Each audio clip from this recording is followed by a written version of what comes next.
This small format embroidery hoop style piece of applique was attached with a running stitch. And now I'm going to attach another one in this loose way where I haven't ironed anything in advance. The hoop is helping to keep my work flat. I'll do half of it with the whip stitch and half of it with the ladder stitch. Or at least I'll do half of the work with each one. The ladder stitch will probably move a little bit faster. I'll begin by finger turning my edge. I'll come up through both layers. And I can begin to do my whip stitch going out the applique, down into the backing, and repeat.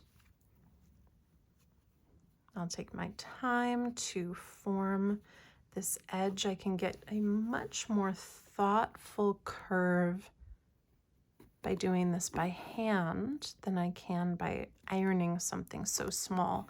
Usually the steam makes that pretty inaccessible for fingers. If I wanted to be more precise, I could use a piece of thin cardboard from a cereal box and some aluminum foil. Here I'm simply turning, rolling that edge under. I can get a nice smooth round curve and go in one side and out the other. Depending on how I'm working, at a moment's notice, I can reverse this and it will still be the whip stitch.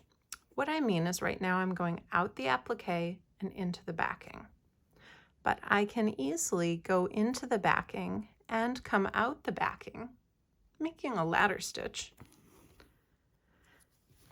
And now I will be on track to keep doing this applique just with the reversed stitch. So now I come out the backing and into the applique. Once in a while, depending on your shape or your hand or your ability to stay perpendicular rather than becoming angled, it might be advantageous to do it one way or the other. So it's important to know that they are both the whip stitch. And it's not about always coming out the applique or always coming out the backing. It's simply that you are whipping around just like the edge of a spiral bound notebook.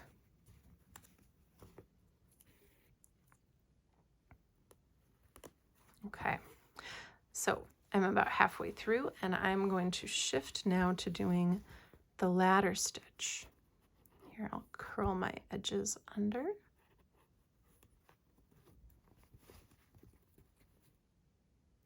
And I'm going to go in the applique, traveling along the crease, down to the back and out next to.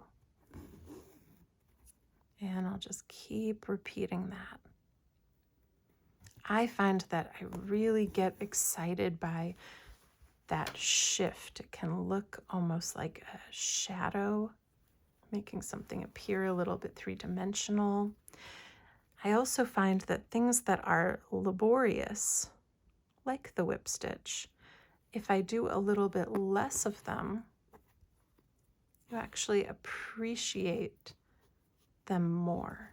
You notice that you can see the stitches if there are places where you also can't see the stitches. Here I'm doing a somewhat tiny ladder stitch. So I'm going in and out a little bit closer than I did on my square earlier. You can see compared to my finger, that's a pretty small stitch. And that works because of the curve. Anytime that I am working along a curved edge, I make my stitches a little bit smaller so that they can follow that curve. I'm going to do a whip stitch there just because it was poking out funny. I think it'll be a nice little transition. So back to the ladder stitch, in the edge of the applique, down to the back and out. In along the edge, down and out. In along the edge, and I'm just going to stab my needle all the way to the back because I'm done going around that edge. I'll do my tailor's knot, getting that other quilter's knot out of the way, creating a loop, pulling down, and I always do that twice to secure my pearl cotton. Trim off the edge. And now you can see a beautiful shift in noticing the difference of our 3 stitches. Running stitch, whip stitch, ladder stitch.